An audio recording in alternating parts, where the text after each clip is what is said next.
Hi all, இன்னைக்கு நம்ம big மாமாஸ் கிச்சனில் என்ன செய்ய போகிறோன்னா இந்த மரவள்ளி கிழங்கு வச்சு தான் இன்னைக்கு டிஷ்ஷு. ஆமாங்க, இன்னைக்கு நம்ம மரவள்ளி கிழங்கு ஸ்வீட் ரோல் எப்படி செய்கிறதுன்னு பார்க்கலாம். சரிங்களா? சரிங்க, இந்த மரவள்ளி கிழங்கை நான் ஃபுல்லாக தோல் சீவிட்டு மரவள்ளி கிழங்கை நல்லா துருவி வச்சுக்க போகிறேன். தேங்காவையும் துருவி வச்சுக்க போகிறேன். சரிங்களா? மரவள்ளி கிழங்கை நான் துருவி வச்சுட்டேன். அண்டு தேங்காய் தேவையான அளவு துருவி வச்சுட்டேன். நாட்டு சர்க்கரை, ஏலக்காய். ஓகே, இப்போ எப்படி செய்யலான்னு பார்க்கலாங்களா? ஃபஸ்ட் நான் இந்த மரவள்ளி கிழங்கை துருவி வச்சிருக்கேன். இது ஒரு துணியில் போட்டு புழிஞ்சிருக்கணும். புழிஞ்சிட்டு அந்த பால் எடுத்துட்டு அதுக்கப்புறம் தான் செய்யணும். ஃபஸ்ட் நான் புழிஞ்சிக்கிறேன்.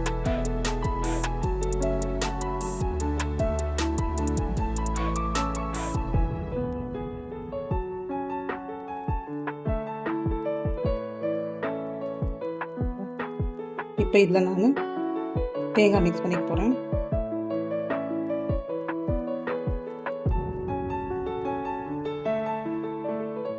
கூட நான் கொஞ்சம் ஏலக்காய் தூளும் இதெல்லாம் போட்டு நான் பிசைஞ்சிக்கிறேன். ஓகேங்க, இப்போ இந்த வாழை இலையில நான் நெய்யை கிரீஸ் பண்ணிட்டு பிசைஞ்சு பூரணத்தை உள்ள வச்சு இப்போ நம்ம வாழை இலை சுருட்டணும்.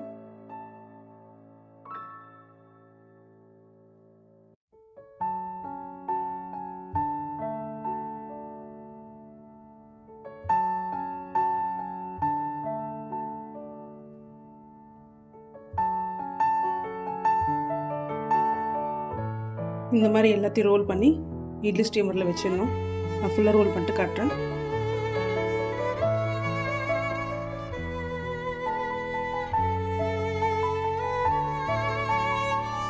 பார்த்தீங்கன்னா எல்லாத்தையும் நான் வாழை இலையில நெய்யால் க்ரீஸ் பண்ணிவிட்டு அந்த பூரணத்தை உள்ளே வச்சு ரோல் பண்ணி வச்சுருக்கேங்க.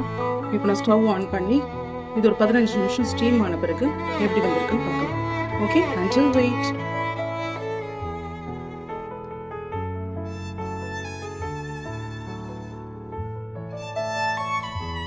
ஆஃப் பண்ணிடுறேன். ஆறிட்ட பிறகு ப்ரெசன்டேஷன் பண்ணி காட்டுறேன்.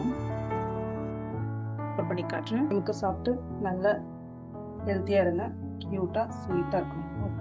சரிங்க, நீங்களாம் எப்படி இருக்கீங்க? பேசாமல் இதையே யூஸ் பண்ணலாம்.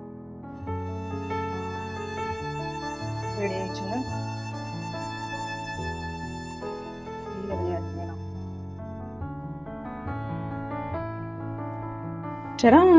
ரெடி, மரவள்ளி கிழங்கு ஸ்வீட் ரோல் ரெடிங்க. ஓகேங்க, நீங்களும் இதே மாதிரி நான் சொன்னதெல்லாம் போட்டு பிசைஞ்சு இதே மாதிரி ஆவரி கட்டி நீங்கள் வச்சு சுட சுட மற்றவங்களுக்கு சர்வ் பண்ணி நீங்களும் சாப்பிட்டு எப்படி இருக்குன்னு கமெண்ட்ஸ் போடுங்க. மறக்காம புது வியூவர்ஸ் ப்ளீஸ் தயவு பண்ணி சப்ஸ்கிரைப் பண்ணிக்கோங்க. அப்போ தான் இந்த மாதிரி நியூ கண்டென்ட்ஸோடு நீங்கள் பார்க்க முடியும். சரிங்களா?